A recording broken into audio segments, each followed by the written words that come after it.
Hi hello, ഞാനിന്നൊരു ടിപ്പുമായിട്ടാണ് കേട്ടോ വന്നിരിക്കുന്നത്. നമ്മുടെ പൈനാപ്പിൾ ഇല്ലേ, നമുക്ക് പൈനാപ്പിൾ എങ്ങനെയാണ് പെട്ടെന്ന് ഈസി ആയിട്ട് മുറിക്കുന്നതെന്നൊന്ന് കാണാവേ. അതിന് നമുക്ക് രണ്ട് സൈഡുള്ളത് ഈ മുള്ളു പോലുള്ള സംഭവമില്ലേ, നമുക്ക് ആദ്യം തന്നെ കട്ട് ചെയ്ത് കളയാം കണ്ടോ.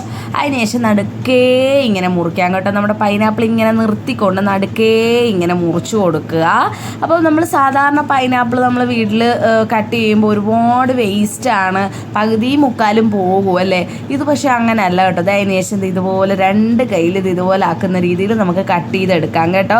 അതിനുശേഷം നമ്മുടെ പൈനാപ്പിളിലൊരു ഒരു വര ഇങ്ങനെ ഉണ്ടാവുമല്ലോ, ഇങ്ങനെ ലൈൻ പോലെ. ആ ലൈനിൽ കൂടെ നമുക്ക് ഇങ്ങനെ ആ മുള്ള് ഉണ്ടല്ലോ, ആ മുള്ളിൻ്റെ നടുക്കൂടി ഒരു ലൈനുണ്ട്. ആ ലൈനിൽ കൂടെ നമുക്കിത് ഇങ്ങനെ മുറിച്ച് കൊടുക്കാം കേട്ടോ. പക്ഷേ ഇത് മുറിക്കാൻ ഇച്ചിരി പണിയായപ്പോഴത്തേക്ക് ഞാനത് രായേഷനെ ഏൽപ്പിച്ചു.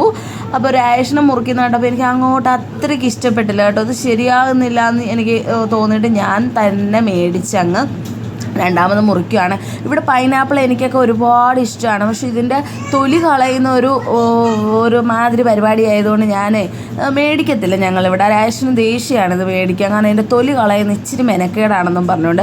പക്ഷേ ഇനി തൊട്ട് എന്തായാലും ഞങ്ങൾ ഇടയ്ക്കിടയ്ക്ക് പൈനാപ്പിൾ മേടിക്കും കേട്ടോ. വളരെ സിമ്പിളായിട്ട് നമുക്ക് പെണ്ണുങ്ങൾക്ക് തന്നെ പെട്ടെന്ന് മുറിച്ചെടുക്കാം.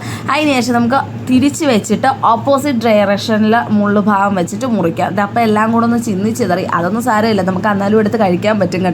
അപ്പോൾ ഇത് ഇങ്ങനെ ആ ലൈനിൽ കൂടെ, ഓപ്പോസിറ്റ് സൈഡിലുള്ള ലൈനിൽ കൂടെ ഒന്നും കൂടെ നമുക്ക് മുറിച്ച് കൊടുക്കാം കേട്ടോ. മുറിച്ച് കൊടുത്ത് കഴിയുമ്പോഴത്തേക്ക് നമുക്കിങ്ങനെ ഐസ് ക്യൂബ് കഴിക്കില്ലേ, നമ്മൾ ഐസ്ക്രീമൊക്കെ കഴിക്കത്തില്ലേ, സ്റ്റിക്ക് ഐസ്ക്രീം, അതുപോലെ ഇതുപോലെ ഇങ്ങനെ എടുത്ത് നമുക്ക് കഴിക്കാം കേട്ടോ. സൂപ്പർ ടേസ്റ്റും അല്ലേ. നമ്മുടെ പൈനാപ്പിളിന് ഒരുപാട് ഗുണങ്ങളും ഒക്കെ ഉള്ളതാണ്. അപ്പോൾ വല്ലപ്പോഴും ഒക്കെ ഇങ്ങനെ നമുക്ക് വാങ്ങിച്ചിട്ട് ഇതുപോലെ മുറിച്ച് അങ്ങ് കഴിക്കാൻ പറ്റും. ആരുടെയും സഹായം വേണ്ട. എനിക്ക് എപ്പോഴും പൈനാപ്പിൾ മുറിച്ച് കഴിക്കാനായിട്ട് ആരുടെയെങ്കിലുമൊക്കെ സഹായം വേണ്ടി വരും. നമ്മുടെ കണ്ണൻകുട്ടൻ കഴിക്കുന്നു. കുഞ്ഞുങ്ങൾക്കൊക്കെ പെട്ടെന്ന് ഇതുപോലെ ഇങ്ങനെ എടുത്ത് കഴിക്കാം. മറ്റേതെന്ന് പറഞ്ഞാൽ നമ്മളിങ്ങനെ മുറിച്ച് ഇട്ട് അങ്ങനെ ഒരു വല്ലാത്തൊരു മെനട്ട പരിപാടിയായിരുന്നു. അപ്പോൾ എല്ലാവരും ഒന്ന് ഇതുപോലൊക്കെ ഒന്ന് മുറിച്ച് നോക്കണം കേട്ടോ. അപ്പോൾ ഇത്രയേ ഉള്ളൂ, ബൈ.